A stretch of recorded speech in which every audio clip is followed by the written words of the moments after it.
بسم اللہ الرحمن الرحیم الحمد لولیہ والصلاة علی نبیہ وعلى آلہ واصحابہ المتأدبین بآدابہ اما بعد فاعوذ باللہ من الشیطان الرجیم بسم اللہ الرحمن الرحیم وما ارسلناک الا رحمتا للعالمین سبحان ربک رب العزت عما یصفون وسلام علی المرسلین والحمد للہ رب العالمین.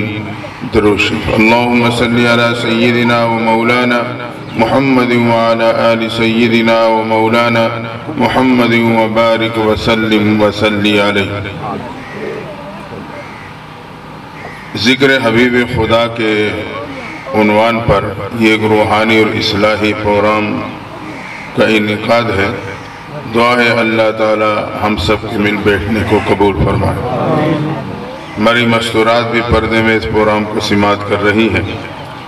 حضرت اقدس حضرت مولانا مفتی کریم اختر صاحب دامت برکاتہم العالیہ بہت خوبصورت باتیں ہم اور آپ کے سامنے رکھی.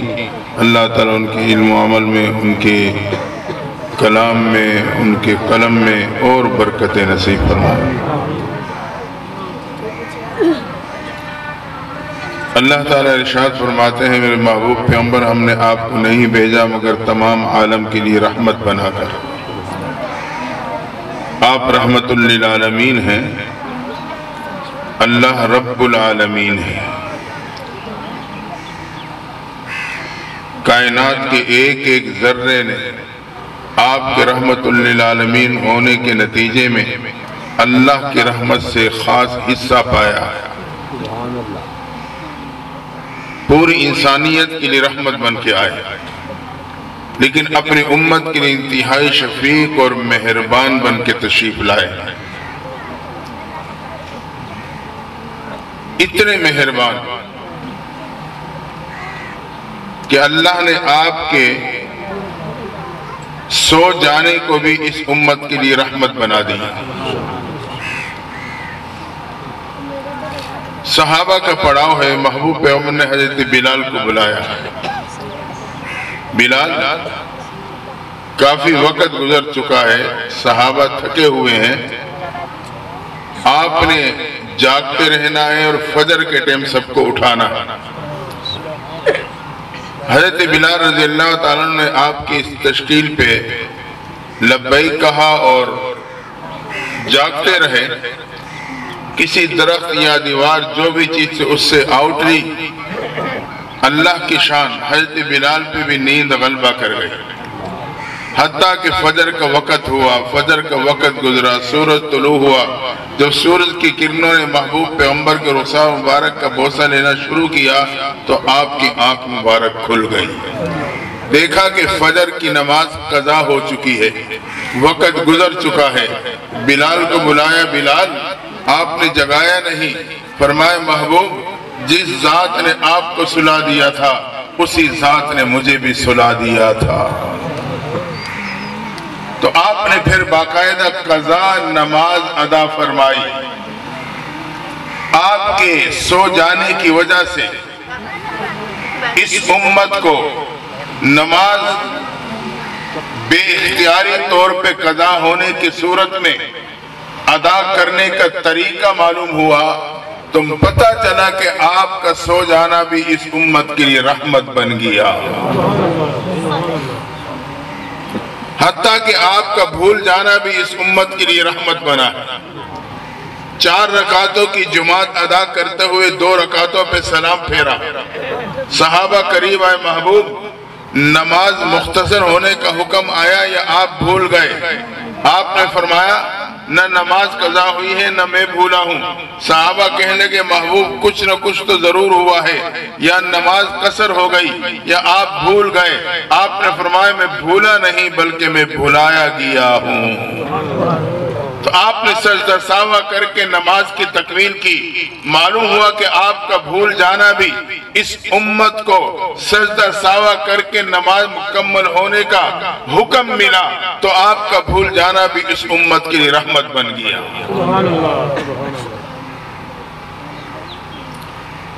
پھر اللہ نے آپ کے رحمت للعالمین ہونے کے نتیجے میں اس رحمت کو آپ کی امت کے ایک ایک فرد پہ تقسیم فرما دیا. ہر ایک فرد کو اس رحمت کا خاص حصہ ملا. مثال کے طور پر ایک حصہ رحمت کا اس امت کے ماں کو ملا. پیغمبر علیہ الصلوۃ والسلام فرماتے ہیں الجنت تحت اقدام الامہات، اللہ نے جنت کو ماں کے قدموں کے نیچے بچھا دیا. اور حدیث میں آتا ہے کہ ماں باپ کے چہروں کو محبت کی نگاہوں سے دیکھنا یہ مقبول حج عمرے کا ثواب رکھتی ہے. یہ اس رحمت کا حصہ ہے جو اللہ نے آپ کی نسبت کی وجہ سے اس امت کے ماں کو عطا کیا. اس لیے ماں باپ کو محبت کی نگاہوں سے دیکھو. اگر غصے کی حالت میں ہو تو غصے کی نظر ماں باپ کے چہرے پہ نہ پڑنے دینا، دیوار پہ ڈال دینا، گھر سے باہر نکل جانا، لیکن غضب اور نفرت کی نگاہ ان چہروں پہ نہ پڑنے دینا. جس چہرے کو محبت سے دیکھنے پہ اللہ کی رحمت جوش میں آتی ہے، ایسے نہ ہو کہ غصے اور غضب سے دیکھ کر کہیں میرے بارے میں اللہ کا غضب حرکت میں نہ آ جائے.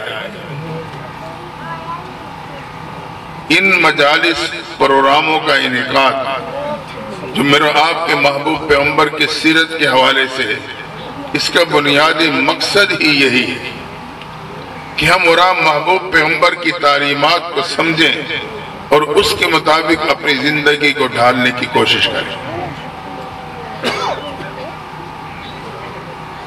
آج کی نوجوان اولاد اس چہرے کو نفرت کی نگاہوں سے دیکھتی، غصے کی نگاہوں سے دیکھتی. تقریباً 6-7 سال قبل کی بات ہے پرانی. میں خانوال خانقاہ کے دروازے پہ کھڑا ایک بوڑھی اماں آ رہی تھی. مجھے اندازہ ہوا میری طرف رخ ہے، آ گئی. بات کرنے سے پہلے رو پڑی. میں نے کہا اماں کیوں رو رہی ہو، کیا بات ہے، کون سی پریشانی ہے، بات تو کرو. روتے ہوئے کہنے لگی بیٹا میرے نوجوان اولاد مجھے کتیا کہہ کے پکارتی ہے. بوڑھی ماں ہے، روکتی ہوگی، ٹوکتی ہوگی، اولاد کہتے یہ بھونکتی رہتی. نعوذ باللہ من ذالک. جس قدموں کے نیچے جنت، جس کے چہرے میں مقبول حج عمرے کا ثواب، آج نوجوان اولاد اسے اس انداز سے مخاطب کر رہی ہے. ان پروگراموں کے انعقاد کا بنیادی مقصد یہ ہے کہ ہم اور آپ ماں باپ کی عظمت کو جانیں، نبی کی کردار اور نبی کی سیرت کو سمجھیں، اس کے مطابق اپنی زندگی کو گزاریں.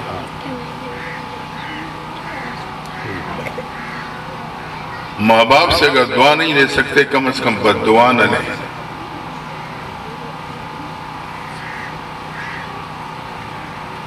موسیٰ علیہ السلام ایک دفعہ اللہ سے دعا مانگی، سوال کیا اللہ اس شخص سے میری ملاقات کرا دے جو جنت میں میرا ساتھی ہوگا. اللہ تو قادر ہے، عالم الغیب ہے، مختار کل ہے. اللہ نے فرمایا میرے پیغمبر موسیٰ علیہ السلام فلاں علاقے کی فلاں بستی میں چلے جانا، وہاں اس کے بازار میں ایک نوجوان گوشت کا پھٹا لگائے بیٹھا ہے، وہ آپ کی جنت کا ساتھی ہے. موسیٰ علیہ السلام نے خوشی خوشی زاد راہ باندھا اور سفر شروع کر دیا. پہنچ گئے اس علاقے سے اس بستی میں. دیکھا کہ چھوٹا سا بازار ہے، چند دکانوں پہ مشتمل. جب آپ نے نظر ڈالی تو آپ کو نظر آیا کہ ایک گوشت کا پھٹا نوجوان لگائے بیٹھا ہے اور وہ گوشت بیچ رہا ہے. آپ ایک طرف کھڑے ہو کے دیکھنے لگے. آپ کو یقین ہوا یہی میرے جنت کا ساتھی ہے. لیکن جب آپ نے منظر دیکھا تو تعجب کی انتہا نہ رہی. وہ عام سا نوجوان تھا، کسی سے سختی سے بات کرتا ہے، کسی سے تلخی سے بات کرتا ہے، گوشت فروخت کرتا رہا.